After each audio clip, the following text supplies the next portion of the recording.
commencement était la parole, et la parole, Christ. Radio Parole Vie, la radio qui donne la vie. Bote na biso balande ya Radio Parole Vie na sacrifice to salaka ko la muka butu pona kolanda pe ko sambela nzamba pambola ba enseignement oyo ekoleka outraité ekoza vraiment na lipambolo kati na biso oyo bozolanda évangéliste Juribal Luyongakyo tozo pambola pasteur Herbi Bisiamu dadi nzambe ya pambola omengi pona ko permettre biso opportunité à côté na Radio Parole Vie nzambe ya pambola yo bongo kuna pe na mission bisika bozali na mama Nene Kafuti mama général nzamba pambola bi na mission na délégation pour bozana yango kuna de bonnes choses merci pour na activité oyo elekaki na oyo ezo sala masikoyo bongo na Johannesburg bisika bozomi na Afrique du Sud na église Jardin d'Éden et pas ya apôtre Charlie Mobiala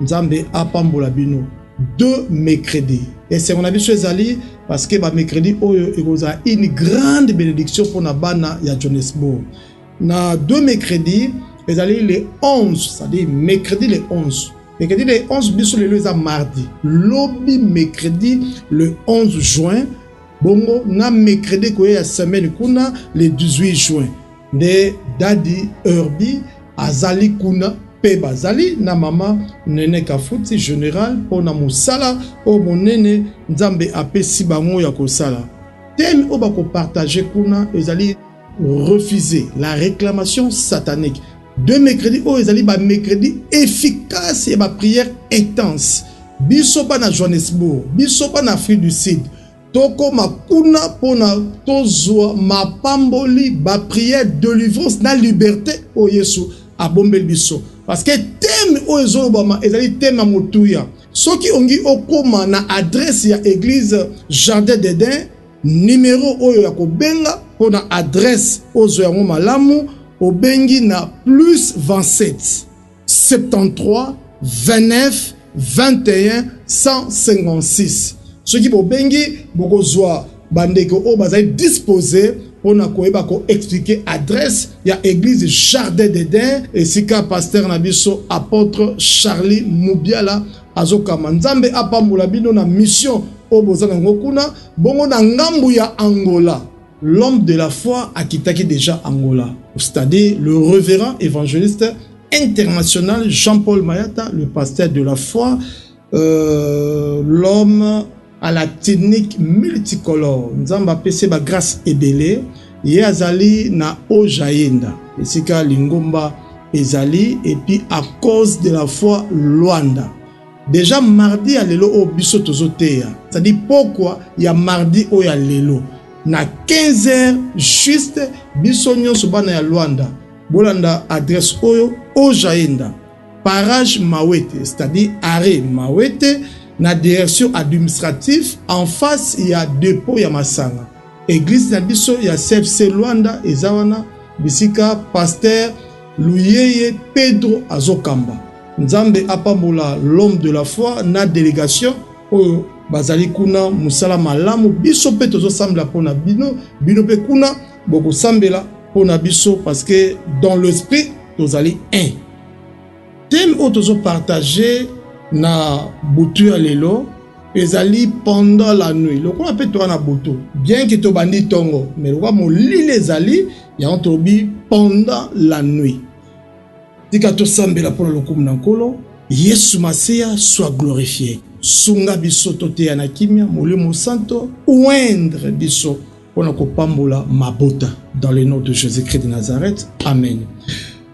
Tozui mokanda na 1 roi chapitre 3 le verset 16 à 27 mais pour na totanga molaite to bandika na verset 18 nde to suka na verset 20 je lis au nom de Jésus-Christ.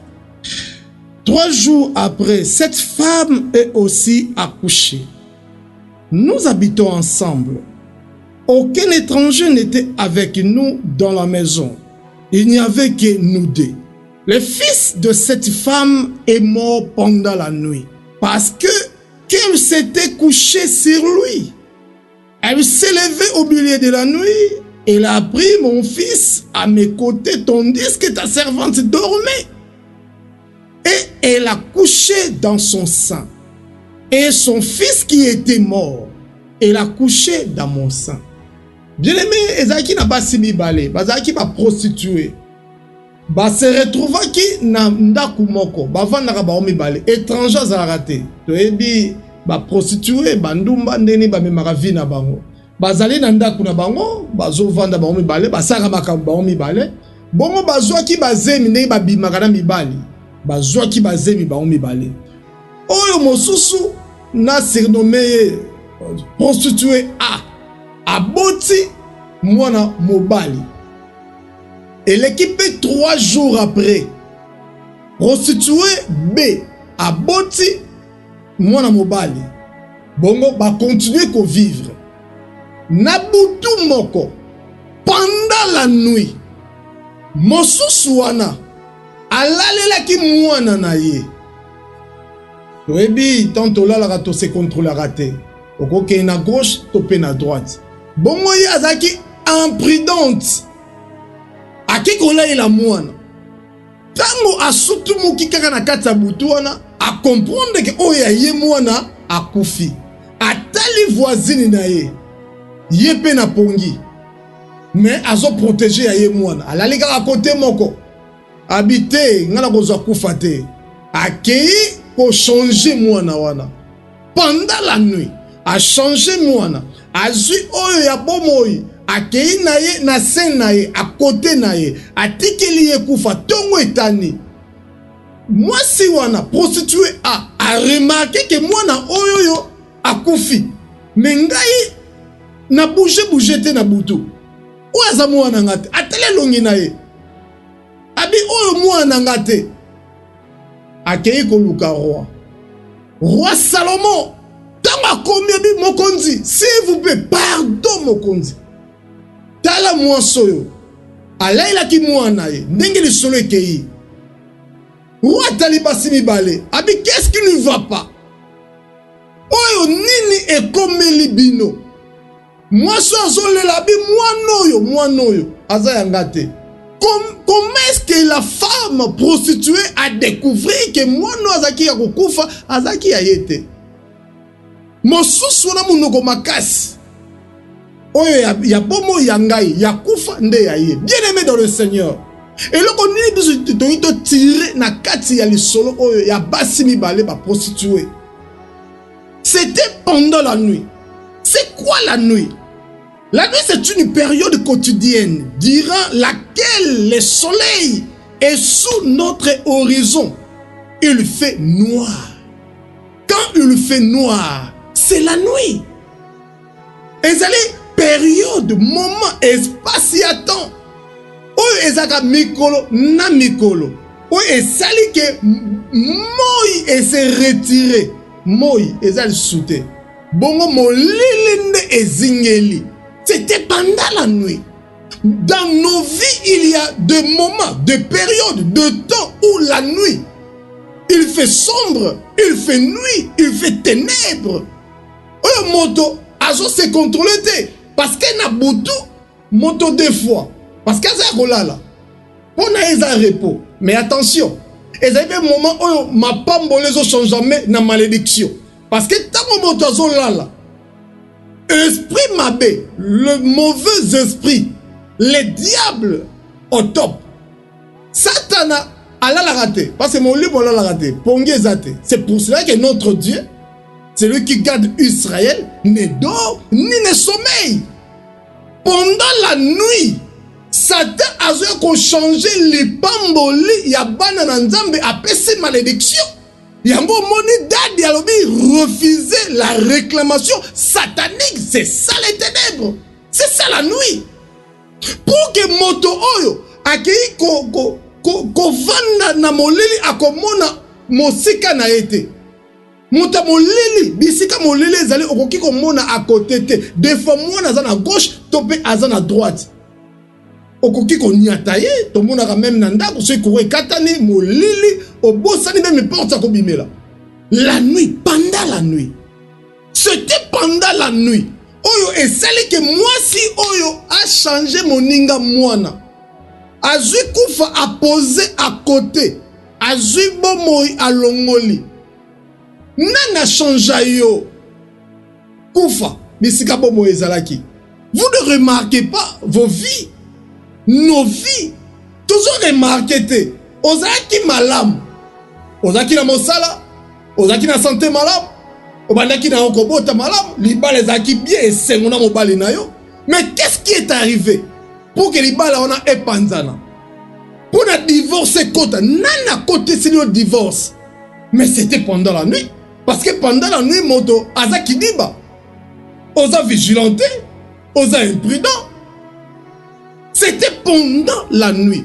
Qu'est-ce qui est arrivé à Jacob? Jacob a dit qu'on mwasi. Et pas à là-bas.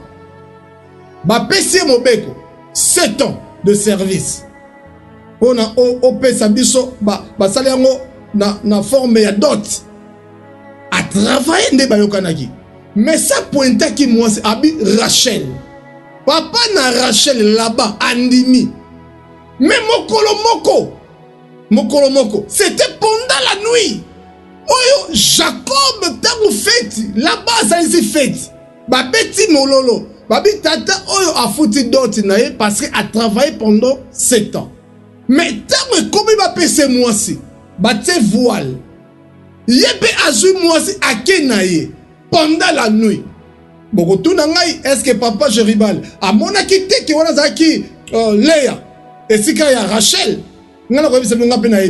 Mais c'est que tu as vu la loi et permettait qu'il te bavade dans moi soit dans la boutouana. C'est que Allah la bongo akokutane na tongo. Na tongo abimisa moi si boye ezali Rachelite, c'est Léa. Jacob asilika akepa bokilo abi osalinga boye pona nini. Abi ezali coutume. C'est notre loi. Leki abalaka liboso ya yate. Jacob a lélé, c'est encore prolongation. Incroyable dans la vie. Le Seigneur des Seigneurs, Jésus-Christ de Nazareth, la lumière du monde, le soleil de la justice, l'étoile brillante du matin. Yende moto azayo lumière. O soki angengi siyo, atena katabutu okomona molai. Il y a direction. Bisika oyo vision ezotala. Ce qui lumière est et qu'on l'a qui ça même bouteuse ali ce qui lumière est côté et ngengisi. Il y a ma Bible lobi na biso na Jean chapitre 1er. La lumière lui dans les ténèbres. Et les ténèbres n'étaient plus. Ce qui m'ont les ali ceux qui m'appelaient c'est mouina pas n'était biso dans la boutou. Mais bon, ce monde a la lumière, c'est pas s'il y a de la lumière, de l'éclairage. On a lampe, lumière, et ça permettre de tout le monde à horizon, tout le monde à molai, tout le monde à mosika. Ce qui ténèbres et où mène la vie à moto à comment na mosikate, destiné na yiko comme flou. Satan za muninga na yote. C'est pour cela il faut refuser. Il faut refuser de réclamation satanique. Parce que c'est lui le père du ténèbre. Oh, bien aimé que Dieu, Jésus-Christ de Nazareth, allongolo na butu. Bisiko bakanga kiyo. Bisika ba memaki bomoy. Ba kena ba peshi yo kufa. Na zolaka. Na kombo na Yesu Christ de Nazareth. Longwa na molili. Molili o ba pakoli yo. Molili o ba bwakeli yo. Pasi, kufa. Oh, nyonso tribulation, biloko nyonso ba imposer yo yango. Te il faut ganga belela. Belela ndeko na ngai ko kanga monoko te Bible zo bana biso. Tango boko belela, le fils de l'homme akoyoka pe akosala. Soki yo lobi ke Yesu yaka na vi na ngai. Talela nga likambo oyo, kata likambo. O moite émotion prostituée, mais ki ko luka roi. Mais biso Salomon Azate, mais biso le roi des rois, c'est Jésus-Christ de Nazareth, le Seigneur des seigneurs, le lion de la tribu de Juda, le char d'Israël. Mon continent est l'âme, est le jubon, est roi. Yende Azali Nzambe na Bibele. Ceux qui ont kangami na Yesu Masia na Nazareth, molili ego koma mosika. La Bible déclare, les ténèbres ne régneront pas toujours. Même si la durée de la nuit, le soleil finira par apparaître. Le soleil va apparaître. Pourquoi molili les hommes la vie na yo? C'est que les senga na yo omikabuana na babiloko nzamba lingite. Soki okotika Satan a retrouvé babiloko ba élément na ye. Babiloko oh Satan déclare le péché, la première des choses. La première des choses c'est le péché. Soki les sumo evandi wana molili pe ko vanda wana. Yango ko remarquer moi ça za na libala mais comme infidèle. Mais tant que moi ça comme une infidèle, infidélité côté. Mais à comme mani na foyer na ye, c'est du ténèbre. Le diable a ko vanda pas te siège na ye. Trop na Satan na vandi mingi na mabota parce que papa a infidèle, maman a infidèle. Yango moni bal ba côté na trouble. C'est la nuit. Kufa oza côté na yo. La mouka réveille tout qui dort. Et le Christ t'éclairera. Yesu kongengi sayo. Soki olamuki te bien aimé. Molili eko umela. Et seigneur na yo ozwa courage. Ozwa makasi o telema pour que molili eko ya Gédéon. Wa koma ki Jéribal. Tangu bas nzambe ayebisi ye ozali jeune kene ko renverser parce que molili eva na famille à Biézer. Mwana akei ya luki baninga c'était pendant la nuit.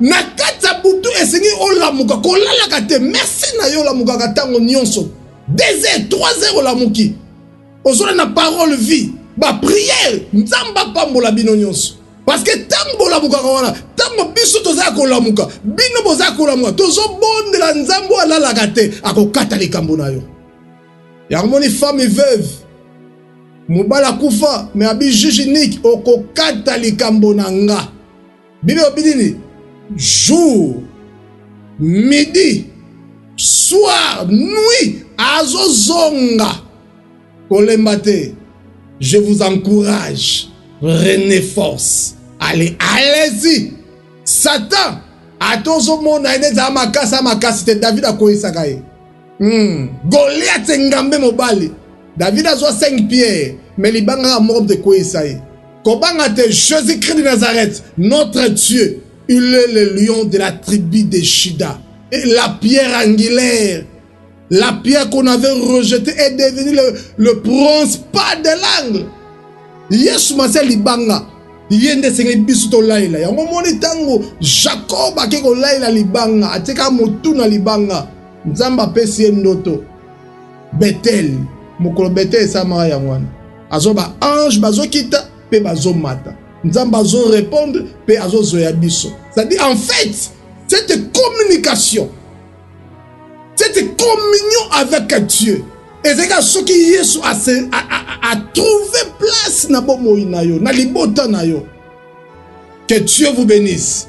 Et tika nzambe ya herbibisiam, nzambe ya de la foi. Oyo asimba vision oyo makambo nyonso to sala.